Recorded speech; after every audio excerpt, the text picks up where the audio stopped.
ربك لا يؤمنون صدق الله العظيم. ترجمہ وَلَقَدْ بَوَّأْنَا، اور بے شک ہم نے ٹھکانہ دیا بنی اسرائیل کو مبوّأ صدق، اچھا ٹھکانہ، وَرَزَقْنَاهُمْ، اور ہم نے انہیں روزی دی من الطیبات، ستھری چیزوں میں سے، فَمَا اخْتَلَفُوا، بس انہوں نے اختلاف کیا، حتیٰ یہاں تک جاءہم العلم، کہ ان کے پاس آ چکا علم، ان ربک، بے شک تیرا رب، یقضی، فیصلہ کرے گا، بینہم، ان کے درمیان، یوم القیامت، دن قیامت کے، فیما، اس چیز کے بارے میں، کانوا، تھے، فیہ، اس میں، یختلفون، اختلاف کرنے والے، فَإِن كُنْتَ، پس اگر ہو تو، فی شک، شک میں، مما، اس چیز کے بارے میں، انزلنا، ہم نے اتاری، الیک، تیری طرف، فاسأل الذین، پوچھ ان لوگوں سے، یقرؤون الکتاب، پڑھتے ہیں کتاب کو، من قبلک، آپ سے پہلے، لقد جاءک الحق، بے شک آ چکا آپ کے پاس حق، من ربک، تیرے رب کی طرف سے، فلا تکونن، پس مت ہونا، من الممترین، شک کرنے والوں میں سے، ولا تکونن، اور مت ہونا، من الذین، ان لوگوں سے، کذبوا، جنہوں نے جھٹلایا، بآیات اللہ، اللہ کی آیات کو، فتکونا، پس ہوگے، من الخاسرین، نقصان پانے والوں میں سے، ان الذین، بے شک جو لوگ، حقت، ثابت ہو چکی، علیہم، ان پر، کلمت، بات، ربک، تیرے رب کی، لا یؤمنون، وہ ایمان نہیں لائیں گے۔ آیات کا ما قبل آیات کے ساتھ ربط اور تعلق یہ ہے کہ بالآخر اللہ نے بنی اسرائیل کو فرعون کے ظلم و ستم سے نجات عطا فرما دی۔ فرعون ایمان لا رہا تھا جب وہ پانی کی لہروں میں ڈوب رہا تھا، تو اللہ نے فرمایا کہ اب تیرا ایمان قابل قبول نہیں ہے، اس لیے کہ تو پہلے اللہ کا نافرمان رہا۔ البتہ اللہ نے فرعون سے یہ کہا کہ تیرے بدن کو سلامت رکھوں گا تاکہ بعد میں آنے والے اس سے عبرت حاصل کریں کہ ربوبیت کا دعویٰ کرنے والا کس طرح پانی کی لہروں میں بے بسی سے اور مجبوری سے چاروں ناچار اللہ نے اس کو غرق فرمایا۔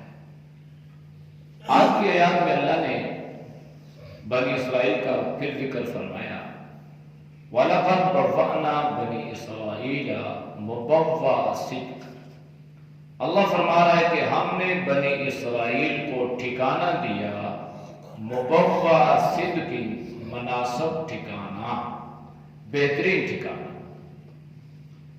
بنی اسرائیل جب اس دریا کو عبور کر کے اس وادی طے میں پہنچ چکے، بڑے کھلے میدان میں، تو آگے اردن میں ایک قوم آباد تھی، قوم عمال تھا۔ حضرت موسیٰ علیہ السلام کو اللہ نے پیغام دیا، وحی بھیجی کہ اس قوم کے ساتھ جہاد کر لو،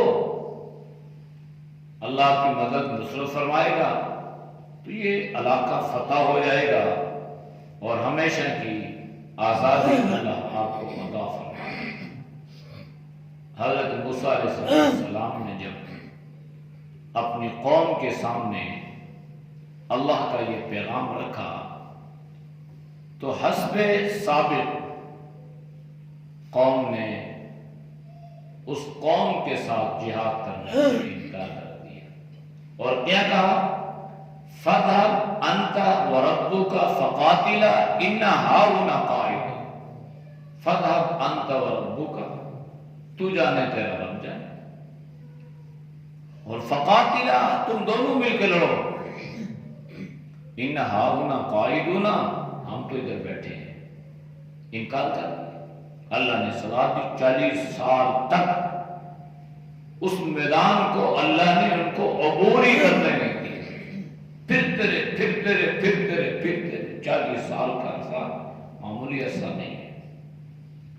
تو یہ ایسی عجیب قوم تھی کہ زیادہ وقت نہیں گزرا تھا، فرعون کے ظلم و ستم سے اللہ نے انہیں نجات عطا فرمائی تھی۔ فرعون کی ہلاکت کو، اس کی غرقابی کو ان لوگوں نے اپنی آنکھوں سے بھی دیکھا تھا، لیکن اس کے باوجود اللہ نے انہیں اب اچھا ٹھکانہ عطا کر دیا۔ فلسطین کی زمین، شام کی زمین جو تھی، بڑی زبردست اور بڑی زرخیز زمین تھی۔ اللہ کا ایک دستور یہ بھی رہا ہے کہ عروج اور زوال جو ہیں یہ انسان کے ساتھ لازم والملزوم ہے۔ زندگیوں میں انسان دیکھتا ہے، کبھی اس کو عروج ہے تو کبھی زوال ہے، کبھی اوپر ہے تو کبھی نیچے ہے، کبھی امیر ہے تو کبھی غریب ہے، اور کبھی حاکم ہے اور کبھی محکوم ہے، کبھی آقا ہے اور کبھی غلام ہے۔ یہ سلسلہ اللہ نے اس دنیا میں چلایا ہوا ہے تاکہ انسان اپنے حد سے باہر نہ ہو، کہ اگر کسی کو اللہ نے سلطنت، حکومت عطا کر دی، اسے حکمران بنا دیا، آقا بنا دیا، تو اب یہ کہ جی سب کچھ میرا ہے، خدائی دعویٰ کر بیٹھے۔ تو اللہ نے اس کے لیے رکھا ہے کہ اگر آج تجھے حکومت ملی ہے تو کل تو محکوم بھی ہو سکتا ہے، آج اگر تو آزاد ہے تو کل تو قیدی بھی بن سکتا ہے، اور آج اگر تم اس وطن میں ہے تو کل تم بے وطن بھی ہو سکتا ہے، آج اگر تم آزادی کی زندگی گزار رہا ہے تو کل غلامی کی زندگی بھی گزارے گا۔ لہذا یہ سبق اللہ نے دیا ہے کہ کبھی بھی کسی طرح بھی کسی انسان کو اترانے کی ضرورت نہیں ہے۔ عروج اور زوال کو انسان اپنے سامنے رکھے کہ آج اگر میرے اوپر زوال ہے، غلامی ہے، غربت ہے اور مسکینی کی زندگی گزار رہا ہے، اسے اللہ سے یہ امید رکھنی چاہیے کہ اللہ میرے حالات کو بھی بہتر فرمائے گا، کیونکہ یہ اللہ کا وعدہ ہے، تلک الایام نداولها بین الناس۔ اللہ دنوں کو الٹ پلٹتا ہے، اللہ ان کو پھیرتا رہتا ہے، کبھی امیر، کبھی غریب، کبھی صحت مند، کبھی بیمار، کبھی جوان، کبھی بوڑھا، کبھی بچہ، کبھی نوجوان۔ تو یہ سارے حالات جو ہیں یہ انسان پہ آتے رہتے ہیں۔ تو بنی اسرائیل نے بڑا عرصہ غلامی کی زندگی گزاری، بڑا عرصہ غلامی کی زندگی گزاری، اور بہت ظلم و ستم اور بہت قید ان لوگوں نے کاٹی۔ اب اللہ نے انہیں اس زوال کے بعد عروج عطا فرما دیا، تو مبوع صدق کی اللہ نے انہیں اچھا ٹھکانہ دیا۔ تو معلوم یہ ہوا کہ دنیا میں اچھا ٹھکانہ بھی اللہ کی نعمت ہے۔ نبی کریم صلی اللہ علیہ وسلم نے اس کو پسند فرمایا ہے۔ آپ نے اپنے لیے اچھے مکان کو پسند نہیں فرمایا، اچھی رہائش کو آپ نے اپنے لیے پسند نہیں فرمایا، لیکن امت کے لیے آپ نے اس کو پسند فرمایا۔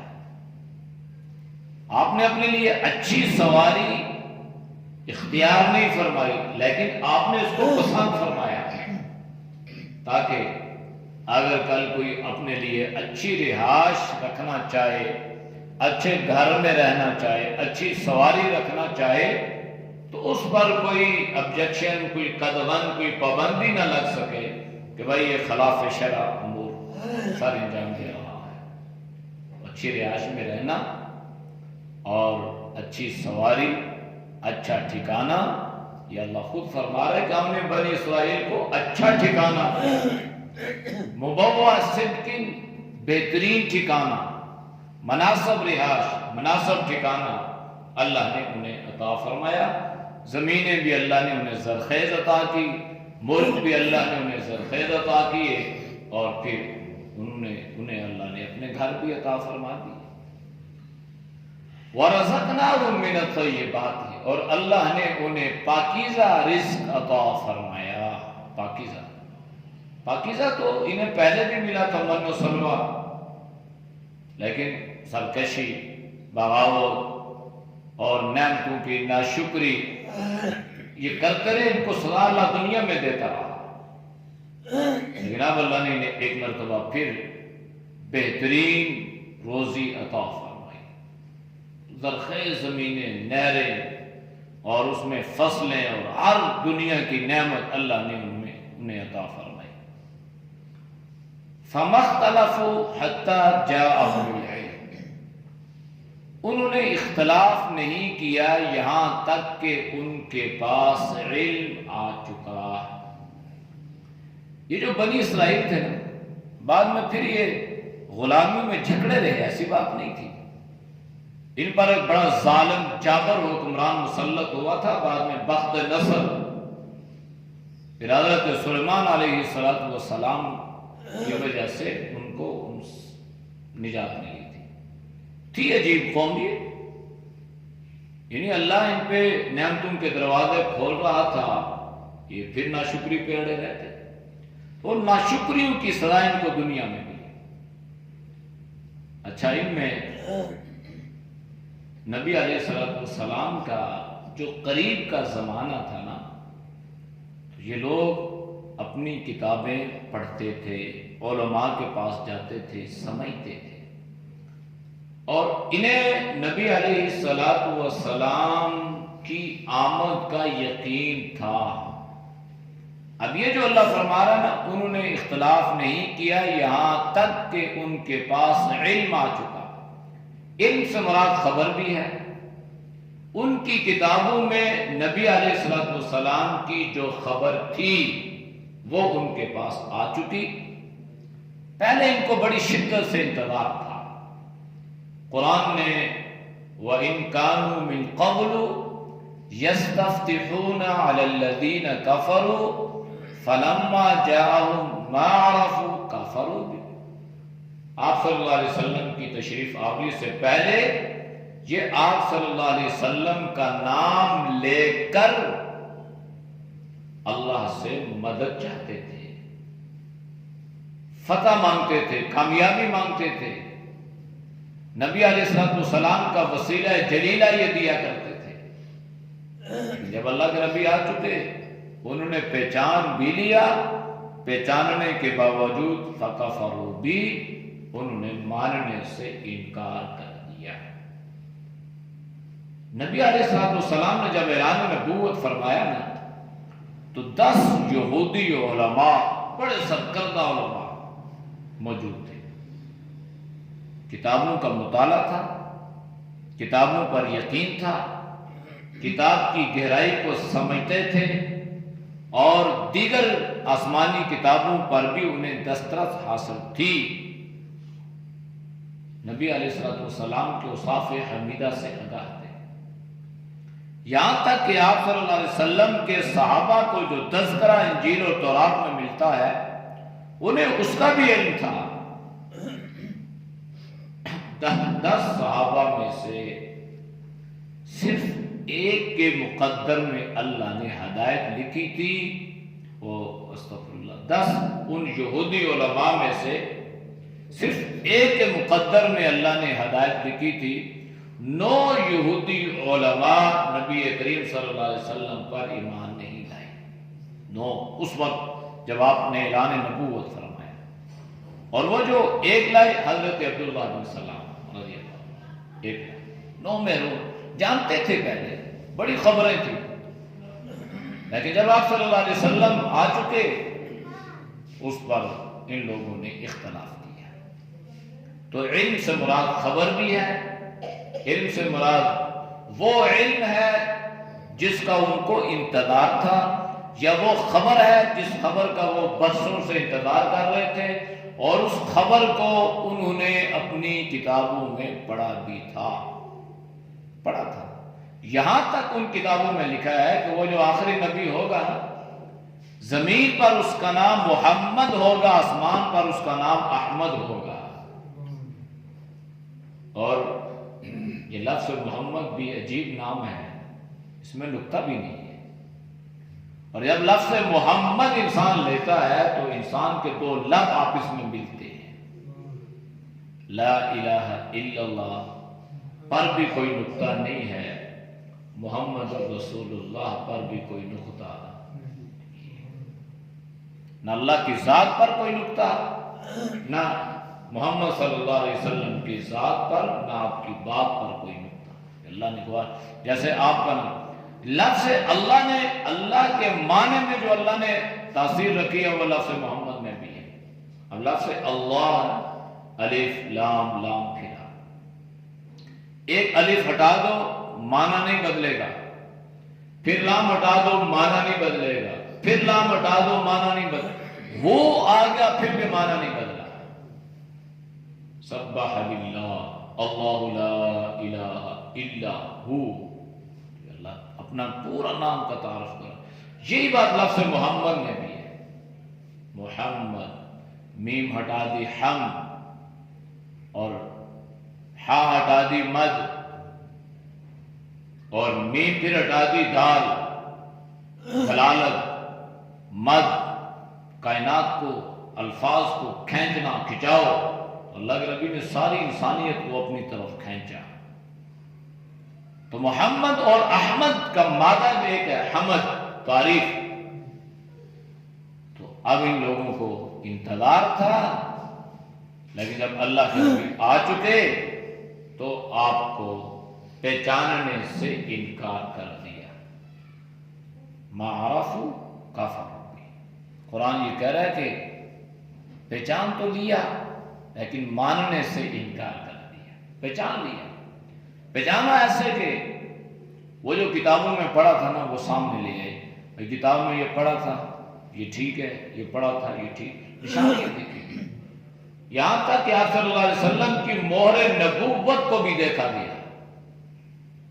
ایک ایک چیز اللہ نے ان لوگوں کو جن کے مقدر میں ہدایت تھی اللہ نے نصیب فرمائی، جن کے نہیں تھی وہ آپ کو دیکھ کر بھی، معجزات کو دیکھ کر بھی ایمان نہیں لائے، اور آج بھی وہ ایمان سے، دین سے، ہدایت سے محروم ہو رہے ہیں۔ ہوگا کیا؟ ان ربک یقضی بینہم یوم القیامہ فیما کانوا فیہ یختلفون۔ اللہ ان کے درمیان قیامت والے دن فیصلہ فرمائے گا جس بارے میں وہ اختلاف کرتے تھے۔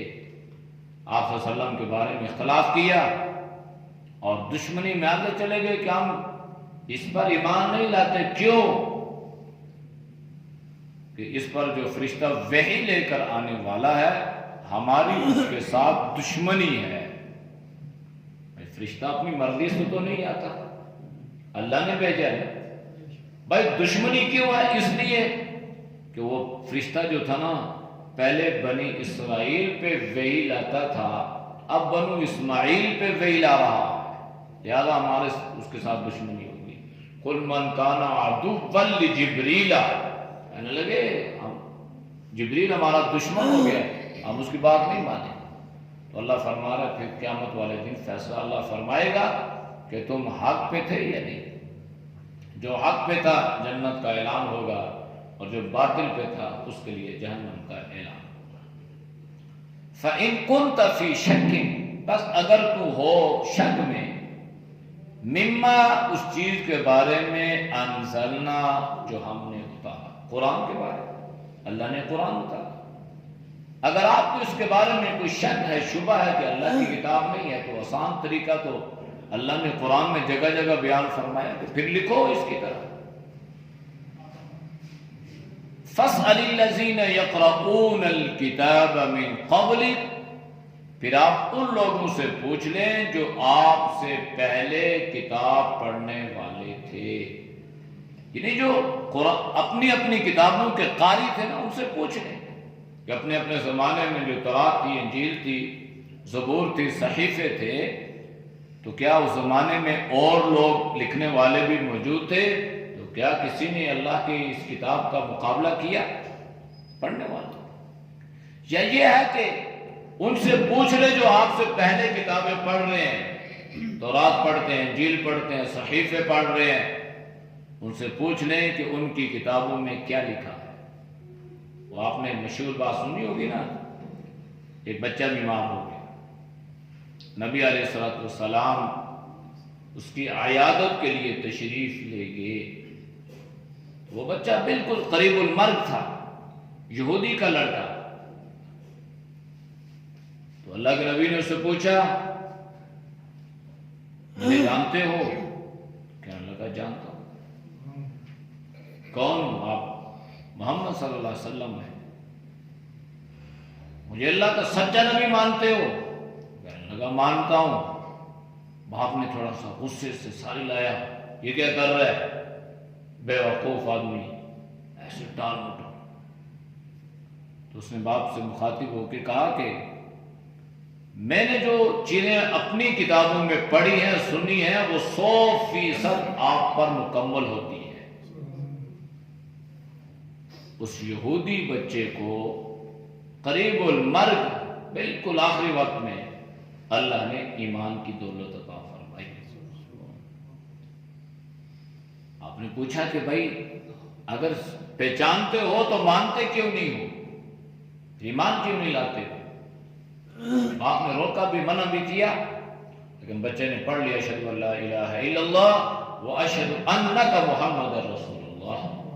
گوئی بچے کے مقدر میں اللہ نے یہ لکھا تھا، یہاں تک کہ اس بچے کا انتقال ہوا، نبی علیہ السلام نے گھر والوں سے فرمایا کہ بھائی اب یہ تمہارا نہیں ہے، یہ ہمارا ہے، اب اس کا کفن، اس کا غسل، اس کی تدفین، اس کا جنازہ ہمارے ذمہ ہے۔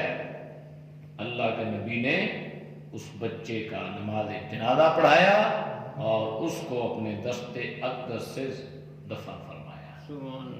یہ کتنی توفیق اور عظمت اور سعادت کی بات۔ تو کہنے کا مقصد یہ ہے کہ ایک بچے کی یہ کیفیت ہے، تو وہ جو بڑے پڑھے لکھے ہوں گے ان کی کیا؟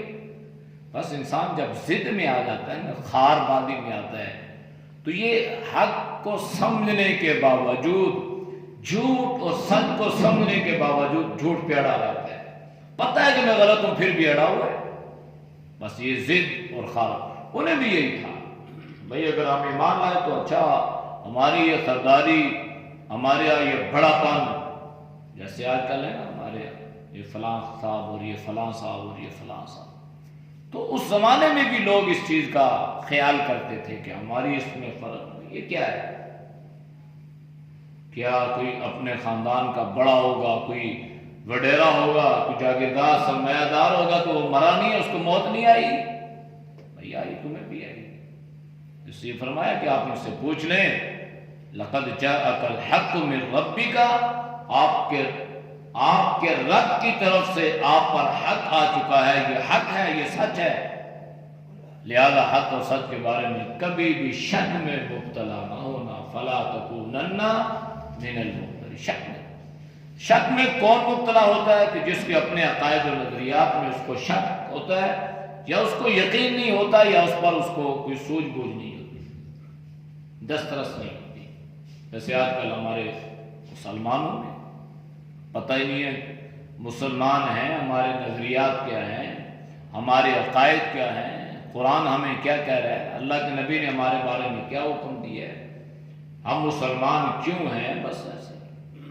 تو اس کا نقصان کیا ہوتا ہے؟ جب علم نہیں ہے، کالج میں، یونیورسٹی میں، کسی بھی جگہ چلے گئے، تو وہاں پر اگر کوئی بھی آدمی اس قسم کا گمراہ کن آدمی اگر کسی کو شکار کرنے لگے گا تو اس کے لیے شکار کرنا آسان ہو جائے گا، اور یہ ہمارے ساتھ ہو رہا ہے۔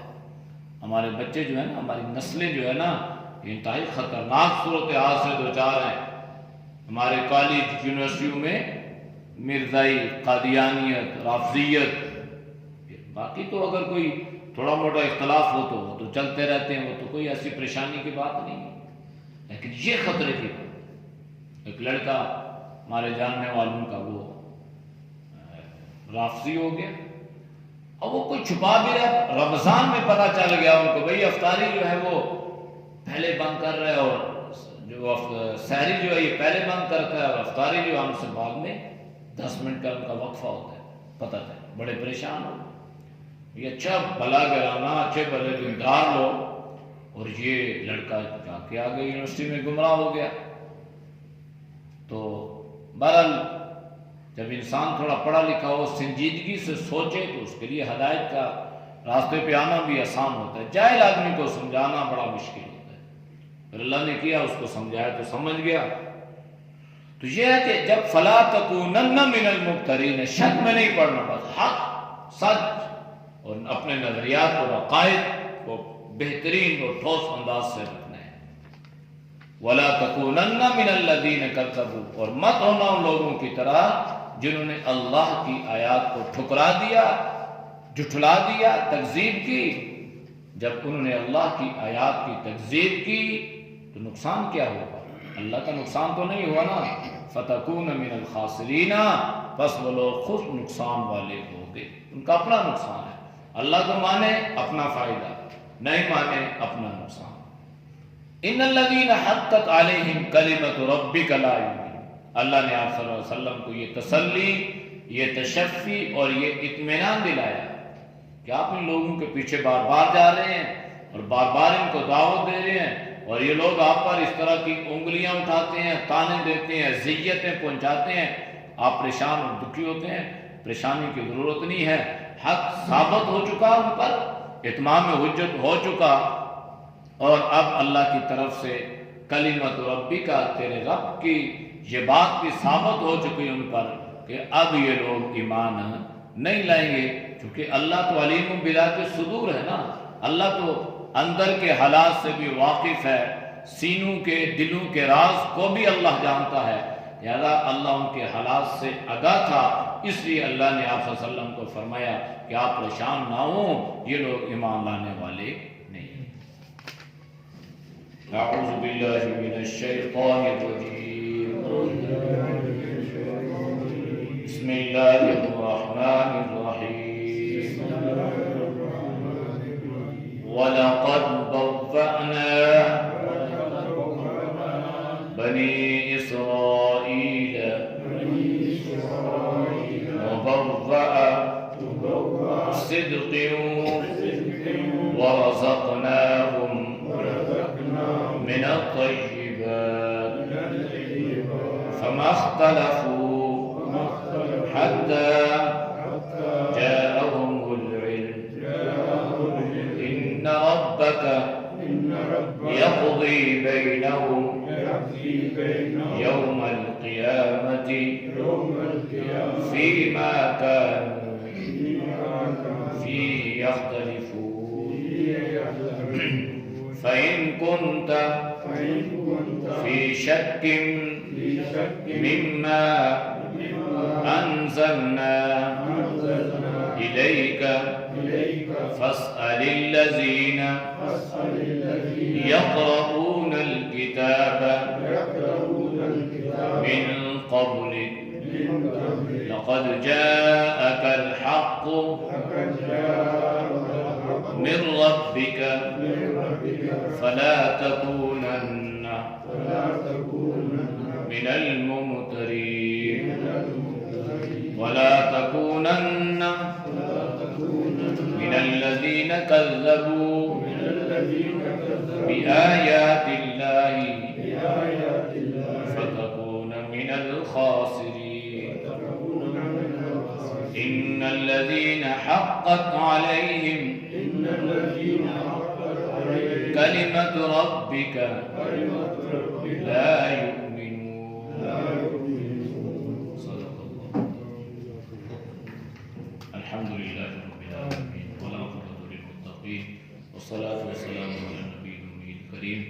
یا اللہ ہم سب کے صغیر برہنہ کو معاف فرما، یا اللہ گناہوں سے حفاظت فرما، نیک اعمال کی توفیق نصیب فرما، یا اللہ برے اعمال سے، برے خیالات سے، برے سے بری صحبت سے اللہ کو ہم سب کی حفاظت فرما اے اللہ ہم سب کو صحت ایمان والی زندگی نصیب فرما ہر پریشانی سے ہر مصیبت سے ہر آزمائش سے اللہ کو ہم سب کی حفاظت فرما دین دنیا کی بڑھائیاں نصیب فرما جتنے مسلمان دنیا سے رخصت ہو چکے ہیں یا اللہ تو سب کی مغفرت فرما یا اللہ فاروق صاحب کے ماموں کی مغفرت فرما اللہ ان کے درجات کو بلند فرما مقام علیین نصیب فرما یا اللہ پسماندگان کو صبر جمیل عطا فرما صلی اللہ تعالی علی خیر خلق محمد وعلی آلہ وصحبہ اجمعین برحمتک یا ارحم الراحمین.